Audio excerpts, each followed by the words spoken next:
Jubilee hills ఉప ఎన్నికను 3 పార్టీలు ప్రతిష్టాత్మకంగా తీసుకున్న సంగతి తెలిసిందే. కాంగ్రెస్, అట్లాగే బీఆర్ఎస్, బీజేపీ ఈ 3 పార్టీలు కూడా ప్రతిష్టాత్మకంగా తీసుకొని పనిచేస్తున్నాయి.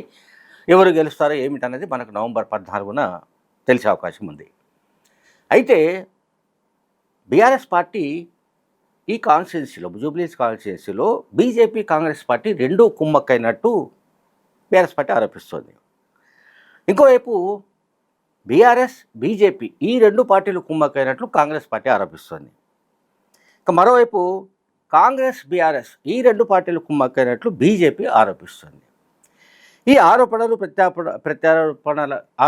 ప్రత్యారోపణల సంగతి ఎట్లా ఉన్నా కూడా సోషల్ మీడియాలో ఇప్పుడు ఒక వీడియో వైరల్ అవుతుంది. ఆ వీడియోని మీకు వినిపిస్తాను. మంచిగా కలిసి సంసారం చేస్తున్నారు ఈ రాష్ట్రంలో కాంగ్రెస్ వాళ్ళు, బీజేపీ వాళ్ళు. ఎవరు చెప్పాడు ఏంద్రా అంటే ఇద్దరు మంచిగా అక్రమ సంబంధం, మంచిగా సంసారం చేసుకుంటారు. జ్ఞానం ఉండాలి కదా. నువ్వు ఒక 4-5 నెలల కిందట కవిత ఢిల్లీలో జైల్లో ఉన్నప్పుడు నువ్వు ఢిల్లీకి వచ్చి నా దగ్గర టైం తీసుకొని మా ఇంటికి వచ్చిన మాట వాస్తవం కాదా? ఇంట్లో సీసీ కెమెరాలు ఉన్నాయి, నేను తీసి మీడియాకి ఇస్తా, నువ్వు ప్రెస్ మీట్ పెట్టి దీనికి సమాధానం చెప్పు. మా ఇంటికి వచ్చి ఏం మాట్లాడినారు? మేము చేసిన అవినీతి అన్ని కూడా ఈడీ, సిబిఐ లేకుంటే కవితను బయటికి వదిలేదానికి ఏర్పాటు చేయండి. మేము బీఆర్ఎస్ పార్టీ దేనికైనా సిద్ధం. మేము బీజేపీలో మెర్జ్ చేయాలన్నా కానీ, బీజేపీతో అలయన్స్ పెట్టుకోవాలన్నా కానీ దేనికైనా సిద్ధం. అంటే నేను తీసుకునే నిర్ణయం కాదు, పెద్దలతో మాట్లాడి చెప్పాలని. పెద్దలతో మాట్లాడిన తర్వాత మనం ఎలక్షన్స్ లో ఏం చెప్పాం? ఈ బీఆర్ఎస్ పార్టీ అవినీతి పార్టీ, దీంతో కలిసే సమస్య లేదు. రైట్. ఇప్పుడు మనకు దీంట్లో ఇద్దరు మాట్లాడిన మాటలు వినిపించాయి.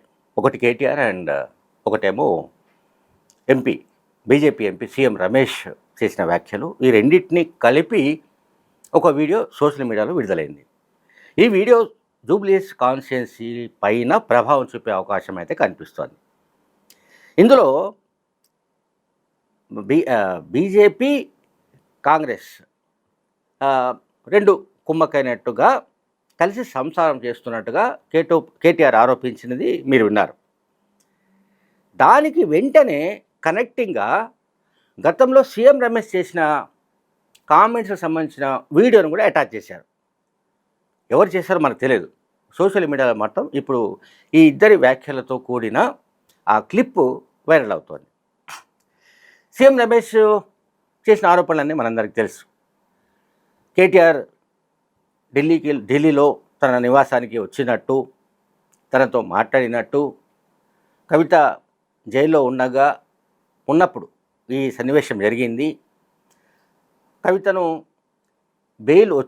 బెయిల్ వచ్చే విధమైన ఏర్పాటు చేయాలని, కవితకు బెయిల్ రావడానికి సంబంధించి అక్కడ సుప్రీంకోర్టులో ఆ విధమైన అరేంజ్మెంట్ చేయాలని, అంటే బెయిల్ను అడ్డుకోకుండా చూడాలని, అలాగే తమ పైన ఉన్న అవినీతి ఆరోపణలకు సంబంధించిన కేసులేవి బయటపడకుండా చూడాలని, ఈ మేరకు తనను అభ్యర్థించారని కేటీఆర్. ఇది తాను తీసుకోవాల్సిన విషయం కాదు కనుక తాను తమ పార్టీ అగ్రనాయకులతో ఈ రాయబారాన్ని తీసుకువెళ్ళానని, కేటీఆర్ ఈ విధంగా తనతో మాట్లాడాడని, ఒకవేళ బీఆర్ఎస్ పార్టీ నాయకులపైన అవినీతి కేసులను తిరగదోడకుండా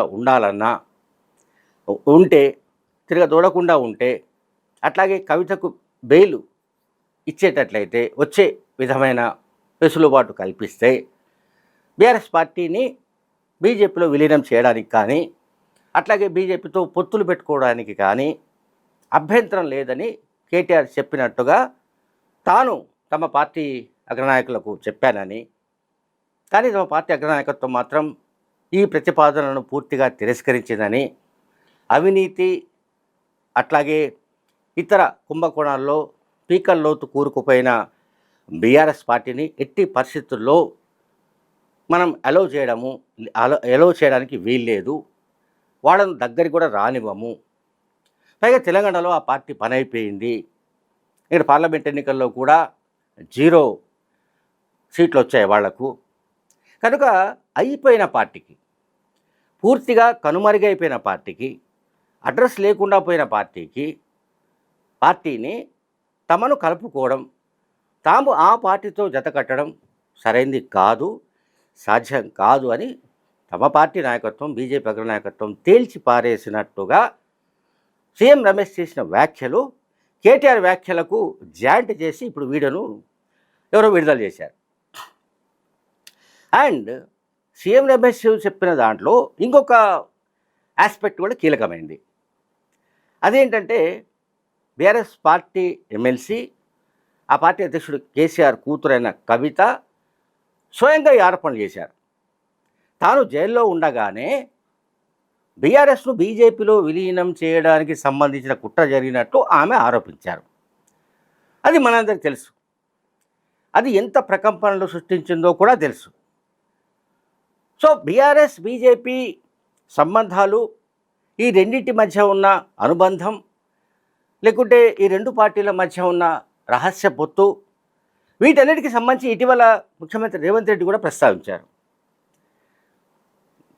బీఆర్ఎస్ పార్టీకి అసెంబ్లీలో వచ్చిన ఓట్ల కంటే పార్లమెంట్ ఎన్నికల్లో ఎందుకు ఆ పార్టీ గ్రాఫ్ పూర్తిగా తగ్గిపోయింది, ఎందుకు ఓట్ల శాతం తగ్గిపోయింది, కనుక బీఆర్ఎస్ పార్టీ ఖచ్చితంగా రహస్యంగానైనా సరే, పరోక్షంగానైనా సరే, లోపాయికారిగానైనా సరే బీజేపీకి మద్దతు చెబుతూ వస్తున్నట్టుగా ముఖ్యమంత్రి రేవంత్ రెడ్డి ఇటీవల ఒక సభలో ఆరోపించారు.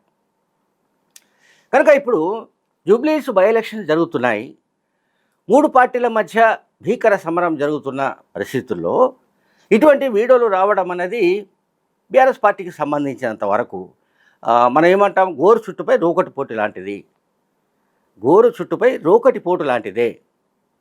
ఎందుకంటే బీఆర్ఎస్ అండ్ బీజేపీ ఈ రెండు కలిసి ఉన్నట్లుగా, కలిసి పనిచేస్తున్నట్టుగా ఎస్టాబ్లిష్ చేయడానికి చాలా కాలంగా ప్రయత్నాలు జరుగుతున్నాయి. కవిత ఆరోపణలు చేసిన తర్వాత బీజేపీ ఎంపీ సీఎం రమేష్ వాటిని ఎండాస్ చేస్తూ చేసిన కామెంట్స్ ఏవైతే ఉన్నాయో అవన్నీ ప్రజలందరికీ తెలిసినవే, అందరూ విన్నవే, అందరూ చదివినవే, పత్రికల్లో వచ్చిన వార్తలే, కొత్తగా నేనేమి చెప్పట్లేదు. అయితే దీంట్లో ఇంకొక టిప్స్ ఉంది.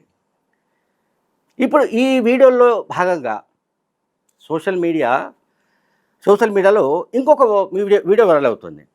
అదేంటంటే బీఆర్ఎస్ పార్టీ మద్దతు నాకే ఉంది, బీఆర్ఎస్ నాకే మద్దతు ఇస్తోంది అంటూ బీజేపీ జూబ్లీహిల్స్ అభ్యర్థి లగ్గల దీపక్ రెడ్డి వ్యాఖ్యానించినట్టుగా ఒక వీడియో వైరల్ అవుతోంది. ఆ వీడియోలో మొత్తం కాకుండా సంథింగ్ ఎక్కడో ఎడిట్ చేసి అది ప్లే చేస్తున్నట్టుగా కనబడుతోంది. అది ఎడిట్ చేశారు దాన్ని మొత్తం మీద అయితే. అంటే టోటల్ సారాంశం అయితే లేదు, కానీ బీఆర్ఎస్ మద్దతు నాకే అనే టైటిల్తో ఆయన మాట్లాడినట్టుగా ఒక వీడియో వైరల్ అవుతుంది. ఈ పరిణామాలన్నీ కూడా గమనిస్తే నేను ఇంతకుముందు చెప్పినట్టుగా గోరు చుట్టుపై రోకట్టి పోటు కంటే కూడా చాలా తీవ్రమైన బాధ, తీవ్రమైన ఒక పరిస్థితిని బీఆర్ఎస్ పార్టీ జూబ్లీహిల్స్ ఎన్నికల్లో ఎదుర్కొంటున్నట్టుగా కనబడుతోంది. Thank you very much.